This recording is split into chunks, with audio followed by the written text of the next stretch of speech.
এগুলো এটা কি হচ্ছে প্রবলেম কিছু বলতে পারবি? দেখ ভাই এরকম জুম হয়ে যাচ্ছে মাউস করলে পরেই। ঠিক আছে, যে কোনো কিছুতে এরকম হচ্ছে। তাও ধর শুধু ক্রোম হয়ে যাচ্ছে কিছু করলে পরে। ঠিক আছে, তারপর ধর ক্যালকুলেটর কাজ করছে না। এই ওপর দিকে যেটাকে টানবো ওর ওপর দিকে উঠছে না। দেখ দেখে দেখে দেখে দেখ,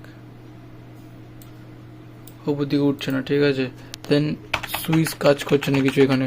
এই নাম লকটা অফ হচ্ছে না। ঠিক আছে, তারপর যদি ক্রোম খুলি তো ধর এখানে বুকমার্কসে যদি রয়েছে কিছু, সব একবারে এতগুলো ট্যাব ওপেন হয়ে যাচ্ছে। ঠিক আছে, একটা ট্যাব ওপেন হচ্ছে না। আবার এখানে ক্রোম কেটে দিয়েছি, তারপর শুধু ক্রোমটাই আসছে। এটা অটোমেটিক্যালি সিলেক্ট হয়ে যাচ্ছে।